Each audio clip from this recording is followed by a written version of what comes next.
Okay, hello universe, it's Thia. I'm here at the local mall. I am just waiting on someone who works at a store here to talk to them. They have some really pretty Christmas decorations up around here.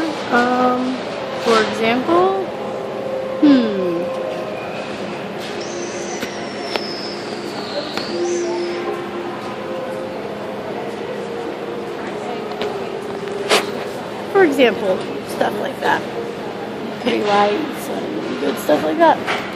So, I was going to talk to you about the diagnostic criteria for borderline personality disorder. I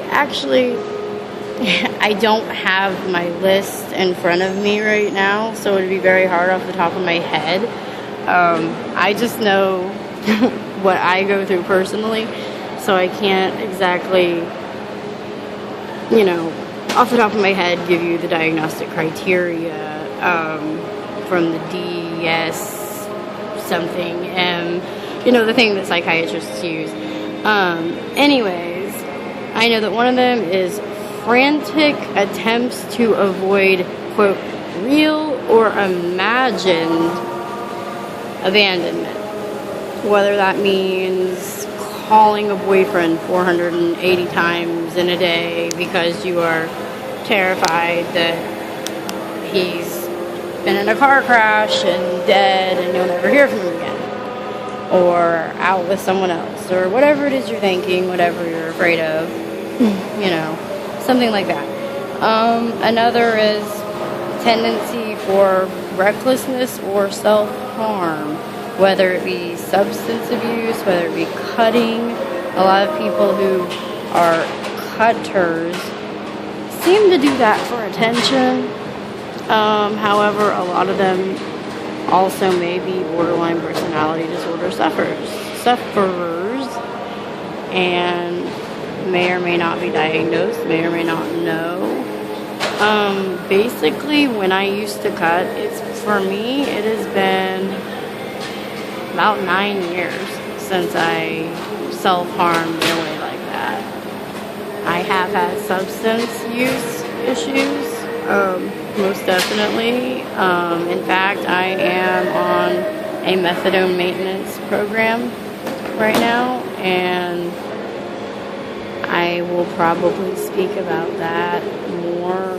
Well, I will speak about that more later. I've decided that with this video blog, what I'm going to be doing is I'm going to be as frank, blunt, as out of the closet, as truthful, as honest, more honest than most people ever have the guts to be. And I don't mean any offense to humanity. I just mean the truth. I've just decided I'm gonna be me, and I'm going to express everything that I want to express, whether it's an ugly truth, a beautiful truth, or whatever. To me, the truth itself is beautiful in its own way, no matter what kind of a truth that is. So, let's talk about dreams really fast while I'm here. I had a very strange dream, and this is weird that I would open up to anyone, especially on my very second YouTube video vlog, to open up and tell you guys about this one. It's weird. Okay.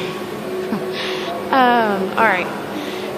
I had a dream last night that I was exchanging sex for drugs, which I've never done before in my entire life. I've never prostituted my body, and I've never, I would never do that. It's not something I would ever do.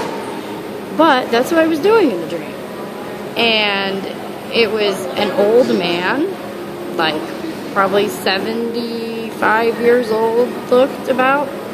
He reminded me of a serial killer I heard about from the Victorian era. Or, no, was he from the 50s? Yeah, from the 1950s. I can't remember the man's name, but he was a serial killer who, he pretended to have a doctorate degree, and what he would do is he would gas women to where they were knocked out. And then once the woman was knocked out, he would sexually assault them and murder them, buried them out in his garden. This was in London. If anyone knows the name of this killer that I'm talking about, please leave that below in the comments, because I can't remember it. I do have